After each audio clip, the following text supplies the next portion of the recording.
Moraï Verabotay, Mishpaha Ekara, chers auditrices et chers auditeurs, abordons la paracha de cette semaine, en l'occurrence une paracha très difficile qui concerne une loi extrêmement, je ne dis pas irrationnelle, puisque tout ce que Dieu nous donne a une raison profonde que nous ignorons.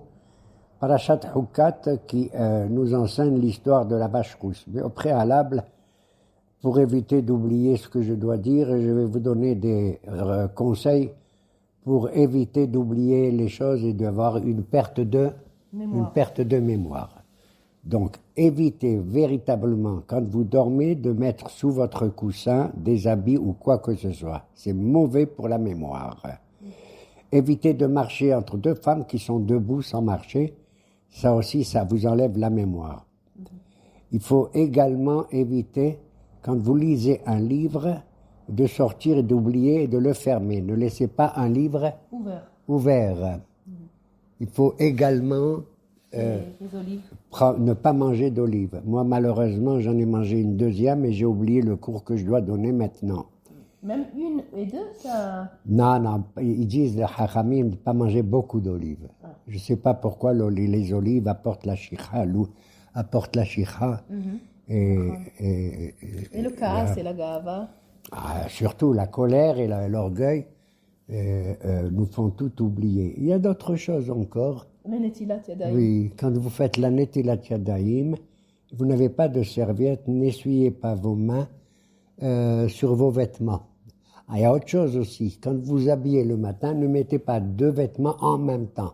Vous avez par exemple deux tricots de peau, hein? Ne dites pas je vais les mettre en même temps, je vais vite. Non, un après l'autre. Et le cœur. Surtout, évitez de manger du cœur. Le cœur d'un oiseau ou d'un animal, il paraît que ça apporte aussi des oublis. Voilà, Moraï Rabotaï, les conseils que je vous donne pour vous rappeler ce que moi je viens d'oublier également. J'ai oublié ce que je dois me rappeler.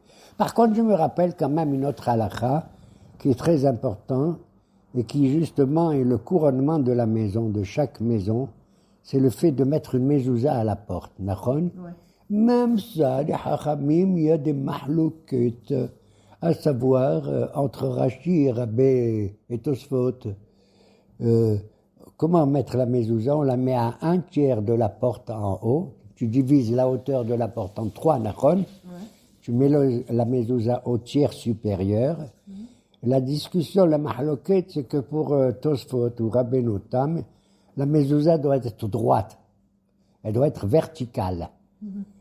D'autres, tu sais, certains sfaradim, ils la mettent en horizontale, à coucher. Ouais. Mais nous, on a l'habitude maintenant de la mettre en diagonale. En hébreu, alexon. D'accord? Un tout petit peu en... Et cette mezouza nous rappelle effectivement que la maison, elle est d'une grande sainteté. Si tu achètes une nouvelle maison, tu la mets au moment où tu vas habiter. Pas quand elle est vide avec personne. On ne met pas de mezouza. D'ailleurs, on ne met pas de mezouza dans une synagogue, Nahon.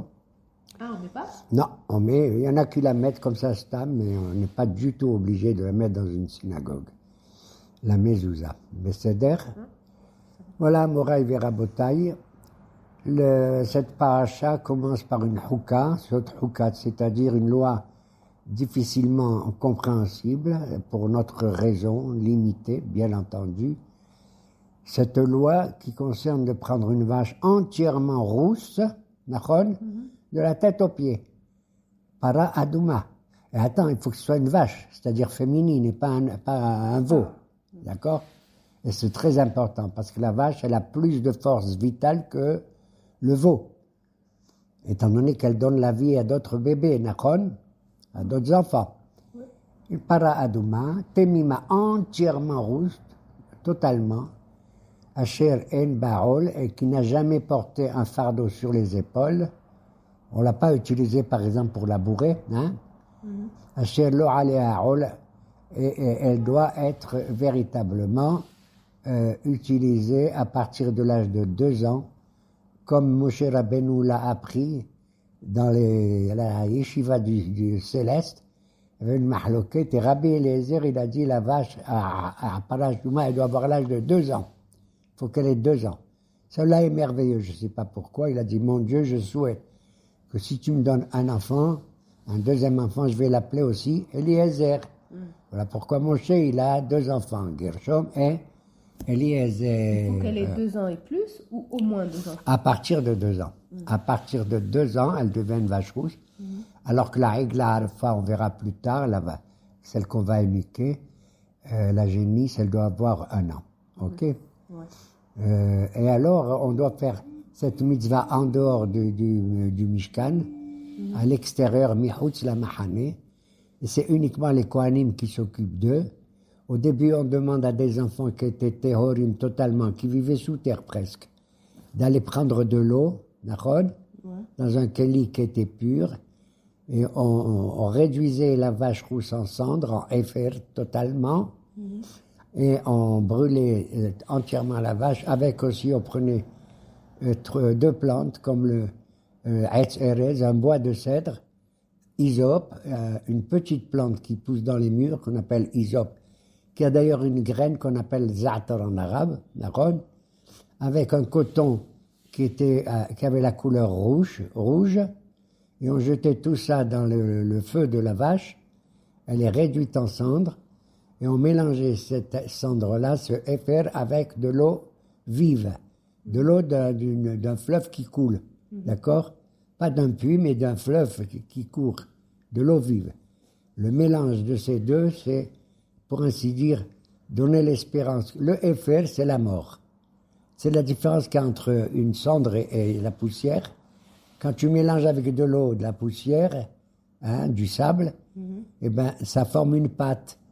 Et elle peut donner de la vie. Tu peux planter quelque chose et ça donner de la vie.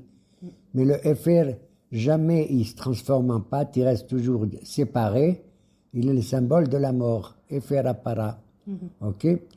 Mais quand tu associes à la mort de chaque chose qui vit de l'eau vive, tu donnes la résurrection des morts. C'est le symbole de Tahiyat Ametim. Il y a un paradoxe avec la paradouma. Bravo ma fille. Cette para, véritablement, si elle porte ce nom, c'est que c'est un paradoxe. Mais moi, je dis ça aussi, c'est une parabole. D'ailleurs, tu descends de très haut, c'est comme un parachute, voilà. On peut dire tout ce qu'on veut sur la para, c'est quelque chose qu'on ne comprend pas. Comme ils ont demandé un jour à Rabban Hanouin Zakai. Il y avait un goy, il est venu, un kouti. Il lui a dit, dis-moi, qu'est-ce que c'est cette histoire-là? Vous êtes des sorciers ou quoi? C'est de la sorcellerie que vous faites avec cette vache rouge. Il lui a dit, non, mais vous, écoutez, et vous, qu'est-ce que vous faites, les goïms? Quand vous avez mal à la tête ou tremblez et tout, qu'est-ce que vous faites? Il dit, on prend des plantes, on les brûle, et après, on les mélange avec de l'eau, on boit ça et on guérit. Ah, dit Rabban Hamid Zakai, tu vois? Eh bien, c'est ce que nous aussi on fait à notre manière. Vous faites comme ça, nous on prend une vache, on fait ça pour guérir aussi. D'accord? Et il est parti le goy. Maintenant, les élèves de Rabban Hamid Zakai disent, hé, Rabbi, à lui tu racontes n'importe quoi, à nous, dis-nous la vérité. C'est quoi le sens de la paradouma? Il leur a dit, Rasak, Huqa Haqaqti Gezera Gazarti, c'est un décret divin. Il est seul à Kadosh Baruch Hu à savoir ce qu'elle vaut et on n'a pas le droit de contredire cette mitzvah. Une seule vache a été faite par Moshe. Elle a duré pendant ces cendres. Elles ont duré durant tout le Bayit Sheni. À partir du Bayit Rishon, pardon. À partir du Bayit Sheni du temps de Ezra et Nehemiah, ils en ont fait 8, tu te rends compte? Donc jusqu'à nos jours, on peut dire qu'il y a eu 9 vaches rousses qui ont été faites. On attend la 10e qu'elle sera faite, Bezrat Hashem, par le Mashiach Ben David. Et si on n'arrive pas à la faire, il y a des vaches rousses, il paraît, en Norvège, il paraît. Eh bien, si on n'arrive pas à faire une vache rousse, c'est pas compliqué. Il y a un pasuk merveilleux que je vous confie qui dit Vezarachti alechem ma'im teorim utartem mikol tumechem umikol gilulechem ataher etchem. Hachem, il va faire tomber une pluie merveilleusement pure qui va nous purifier de toutes nos impuretés. Vezarachti ma'im utartem mikol tumotechem. Ani Hachem, je suis l'éternel. Mais la paradouma, d'un côté, elle fait de la tahara, de l'autre côté, elle fait de la toum'a. Elle fait exactement le contraire de ce qu'on attend d'elle. Et un type, il est impur, tu lui fais une aspersion, tu lui verses même une petite goutte. À peine elle lui tombe sur les lèvres, il était tamé, il devient taor. Va comprendre. D'ailleurs, même c'est difficile de dire aux gens quelle est la définition du mot tamé. Tu vois deux hommes, un il est tamé, l'autre il est taor. Est-ce qu'il y a une différence entre eux sur le plan physique, corporel? Rien. Non, Tu ne peux pas savoir. je vois pas. D'accord. Alors, le Kohen qui fait l'aspersion sur un homme tamé, il le rend taor, et lui, le Kohen, il devient tamé. C'est-à-dire le contraire. Napochu, d'accord. Ouais. Moi, j'avais l'habitude de dire très souvent que cette notion-là, on peut la comprendre déjà dans la nature humaine. Pourquoi? Moi, je vois le soleil, d'accord. Il fait une chose et le contraire, lui aussi. Qu'est-ce qu'il fait le soleil? Il noircit les vacanciers et il blanchit le linge. D'accord? Le soleil, encore, devine ce qu'il fait une chose son contraire. Il fait fondre la cire et il fait durcir un œuf. Si je mets un œuf, il durcit. Il y a encore d'autres choses comme ça qu'on voit. Un exemple encore plus fort et plus beau que je trouve, c'est que le sang de la para, comme d'ailleurs le sang d'une femme qui a accouché, qui a un bébé, tu sais ce qui devient ce sang qui est tout rouge? Il devient blanc comme du lait. Et c'est ce lait que la maman elle donne à son bébé. Tu te rends compte?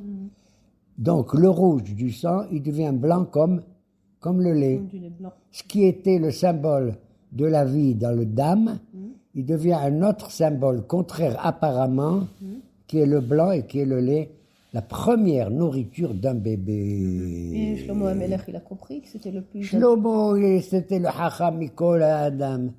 Il connaissait tout. Il savait même comprendre le langage des animaux et des plantes et tout. Et il a dit là, je veux comprendre cette histoire de Paradouma. Il a écrit dans son livre Amarti ihkama behi rehuqam meni. J'ai voulu connaître la science, la sagesse de cette loi, mais plus je veux l'apprendre et plus ça s'éloigne de moi. Tu vois, il n'y a que Moshe qui savait apparemment tout cela là. Il y a une histoire avec Goy mais Ashkelon. Ah, une belle histoire. Regarde, avec un goy en plus, hein, concernant l'histoire de la vache. Un beau jour, des Kohanim, ils sont allés à Ashkelon. Là-bas, il y avait un goy qui s'appelait Dama Ben Natina. Et ces Kohanim, ils voulaient acheter, il avait plein de bijoux. Ils voulaient acheter un bijou pour mettre dans le Hoshen du Kohen Gadol, dans la poitrine. Il avait le Kohen, il avait 12 diamants. 12 margaliotes, différentes l'une de l'autre. Ils voulaient lui acheter, ils sont allés le voir. Il leur a dit, oui, effectivement, j'ai ce que vous avez besoin, mais je ne peux pas vous les donner maintenant. Pourquoi? Parce que la clé qui ouvre la cassette, qui ouvre mon armoire privée, elle est sous le coussin de mon père qui dort. Je ne veux pas le réveiller, mon père. Moi, je fais kabod abahem. Ils sont devenus fous, les rabbins. Ils ont dit, bon, ok, ils sont partis. Quelques temps plus tard, ils apprennent que ce Dama Benetina, il avait un bétail. Et parmi son bétail, elle est née, tu sais quoi? Une vache rousse. Ils ont dit, waouh, ils sont allés.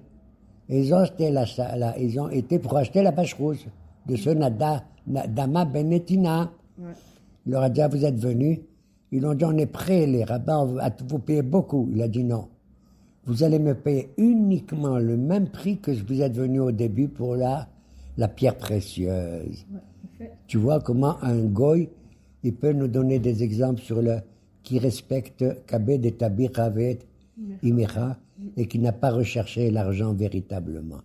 Ça existe. Il y a comme ça des goyim qu'on appelle Hasidé ou Motaolam qui ont le droit et une bonne place au Gan Eden, au Olam Abba. D'accord? Ouais. Et la paracha maintenant, il y a une mot Myriam? Oui, dans la paracha, donc personne n'est capable de la comprendre, mais on la lit quand même. Hukra. Dans cette paracha, on apprend, hélas, quelque chose de dramatique aussi. C'est la mort de celle qu'on aime tous, cette femme merveilleuse qui s'appelle Myriam. C'est grâce à elle que Moshe il est né. Tu te rends compte? Et c'est elle qui le surveillait quand il était sur le Nil. À l'âge de 3 mois, le pauvre petit Moshe. Vous comprenez? Et que Myriam, elle va mourir. On sait qu'elle va mourir au mois de Nissan, on ne sait pas quel jour. Et quand elle meurt, devine ce qui se passe. Elle avait un grand Sahar. C'est grâce à elle qu'il y avait dans un puits, un rocher, de l'eau qui coulait sans arrêt, qui permettait aux Juifs du désert, tu te rends compte, des millions de Juifs de boire. Quoi, un puits qui allait avec eux? Un puits qui marchait avec eux, va savoir. D'ailleurs, d'après le Harizal, il raconte que ce puits-là de Myriam, il se trouve actuellement, tu sais où? Kinneret. Au milieu du Kinneret. Moi, je ne l'ai jamais vu, j'en sais rien. Moi, quand j'ai soif, je commande un Coca-Cola. Et puis c'est tout. D'accord? Et donc, elle est morte, la pauvre. Tout le monde était triste. Moshe et Aaron, ils étaient en deuil. Au lieu de venir faire Nihoum Abelim, de les consoler, qu'il y a des Juifs qui crient, qui hurlent, Moshe, Aaron, quoi? Pas d'eau. Encore vous criez, encore vous rebellez. Il n'y a pas d'eau, on a soif, nous et nos animaux. Vous savez, ils se comparent à des animaux, eux aussi, nous et nos animaux. Alors, Moshe et Aaron, ils étaient tristes. Ils ont dit à Hachem, qu'est-ce qu'on fait? Moshe leur a dit, écoute, prends le bâton et tu vas aller au rocher et vous allez lui parler pour qu'il fasse sortir de l'eau. Et pourquoi je prends le bâton? Il s'est posé, Moshe, il n'a pas demandé à Dieu. Ouais. Il est allé avec Aaron, avec le bâton, et il s'est dit, si Dieu me demande le bâton, ça veut dire qu'il faut que je lui donne un coup. D'accord? Le pauvre, moi c'est ce que j'aurais fait aussi. Et il a donné un coup, il y avait quelques gouttes qui sortaient. Les Juifs, ils se plaignaient, c'est tout, ça, c'est même pas un bébé, il peut boire. Il a redonné 2 fois le coup. Paramaim, voyach et atzur paramaim. Asel à paramaim. Et c'est là que le rocher, tu te rends compte? Quelque chose de sec, de dur et tout, qui fait sortir quelque chose de merveilleux qu'est l'eau. Tout ça pour remplacer la pauvre Myriam. Nahon? Quand il a vu ça, le bon Dieu, le dire merveilleux, bravo, il n'a pas dit bravo, ni à Moshe ni à Aaron. Il dit, Ya'an lo emantebi, vous avez fait preuve d'un manque de émouna, les ardisheni, pour me sanctifier devant les Juifs, je vous interdis d'entrer en Eretz Israël. J'ai envie de crier, de hurler. Pour Moshe Rabbeinu alav shalom, et même Aaron, qu'est-ce qu'il a fait? Il était à côté. D'accord? Surtout que, rappelle-toi, la première fois au début, il y a 40 ans, au début qu'ils sont sortis d'Égypte, ils avaient aussi soif, et Dieu il a dit à Moshe de frapper un rocher. Il a frappé, il y a eu de l'eau. Donc il a frappé, c'était bien. Mais là, cette fois-ci, 40 ans après, il lui dit, prends le bâton et vous allez parler. Et j'ai déjà frappé une fois le rocher, je le frappe, c'est là qu'il donne de l'eau. Et bien le bon Dieu, il va le punir. Tu te rends compte, une punition pareille, alors que Moshe, lui, véritablement, a toujours cherché à sauver le peuple d'Israël et à récompenser l'absence de Myriam à Nevia. D'accord? Et il y en a qui disent quel était vraiment le péché de Moshe là. Il y en a un qui dit parce qu'il s'est mis en colère. Il a dit aux Juifs, Shem'auna Hammorim, bande de rebelles. Il a mal parlé, pour ainsi dire. Il y en a d'autres qui disent non, parce qu'il a frappé le rocher. Au lieu de le frapper une seule fois, il a frappé 2 fois. D'accord? Donc, dans le contact, la communication entre Moshe et le peuple, il y a eu une expression un peu dure, mais moi je le comprends, je m'excuse, de Moshe Rabbeinu. Mais ce n'est pas une raison valable, à mes yeux, mon éternel que j'adore, de punir pour ça Moshe Rabbeinu alav shalom. Le pauvre, après, il y a eu aussi Aaron. Et Aaron, dans la même paracha, après cette histoire, il va mourir lui aussi. Et Dieu demande à Moshe de l'accompagner tout seul, avec son fils Aaron et Elazar. Ils vont dans une double montagne, c'est-à-dire une montagne grande sur laquelle il y a une petite montagne, comme une petite pomme sur une grande pomme. Hein? Ouais. Ils montent là-bas. Aaron, il avait ses bigdei keuna, ses habits de prêtre. Et Moshe, il enlève les habits d'Aaron pour les donner à qui? À Elazar, son fils, pour montrer qu'il devient le nouveau Kohen Gadol. Tu te rends compte un peu, tout seul ils étaient. Aaron, il creuse sur sa tombe, il rentre dedans, dans le silence. C'est pour ça que nos Hachamim disent, et la Torah elle le dit elle-même, Alpi Adonai, il est mort sur la bouche avec le baiser divin. C'est-à-dire qu'il n'a pas souffert. C'est exactement ce qui va arriver plus tard à Moshe. Il n'a pas souffert comme Myriam et tout. Et ainsi ils redescendent. Personne, il y avait ni Minyan, ni un esprit, ni une éloge funèbre, ni rien du tout. Quand ils redescendent, Moshe et Elazar, le peuple il devenait dingue. Il a eu peur qu'ils ont tué Aaron. Tu te rends compte à ce point? Jusqu'à ce que Akadosh Baruch Hu, il a montré le cercueil d'Aaron en haut dans le ciel. Voilà, Moraï Verabotaï, comment on perd un homme qui était Ohev Shalom, Rodef Shalom, Ohev et Aberiot, ou Mecharvan la Torah. Mais il reviendra un jour dans la Triyat Hametim. La preuve, c'est quand Dieu va donner des mitzvot sur le Trouma, le Maaser et tout. Il a dit, et vous donnerez à Aaron et ses enfants. Mais il est mort. De là, j'apprends qu'il va ressusciter. Qui?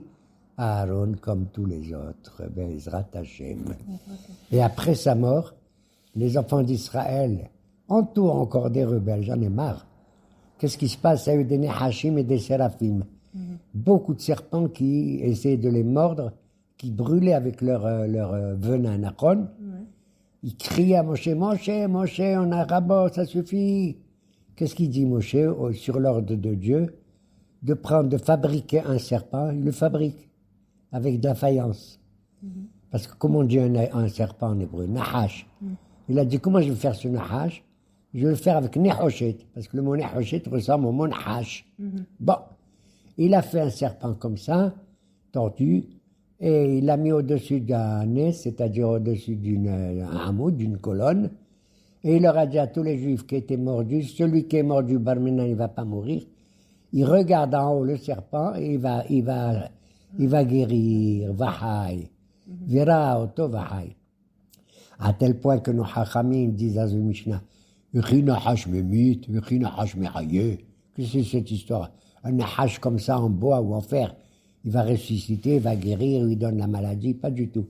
C'est que le péché ou les mitzvot qu'on fait qui nous apportent ou le bonheur ou le contraire. Et c'est ça l'histoire du Nahash qui finit la paracha avec le courage de Moshe Rabbeinu alav shalom qui va lutter contre deux géants, deux rois, qui c'est Og Melech Bashan et Sihon Melech Emori. De là, j'apprends que même Moshe Rabbeinu, qui est le maître de la Torah et de la prophétie, il abandonne pas, mais c'est grâce à elle qu'il va faire la guerre. Et il ne demande pas à être privé du guillous, comme certains le souhaitent. Et Ratson qu'on soit guéris tous ensemble, même si on n'a pas ni le Nahash ni Hoshet, ni la Para Adouma, et rien qu'Etz Haïm Hi la Mahazikimba. La Torah est comparée à un arbre de vie. L'arbre de vie qu'il y avait dans le Gan Eden à l'époque de Adam Arishon. Et pas seulement le Etz Adaat, Tov Vara. Et je souhaite la guérison à tous ceux qui sont fatigués de nos jours, qui leur donne la parnassa, le bonheur et beaucoup de choses que moi j'ai oubliées dans ce cours. Je croyais qu'il allait être long, mais il est court. Il sonne que Dieu me donne, il me rappelle ce que j'ai oublié et qu'il me fait oublier ce que je dois me rappeler. Amen.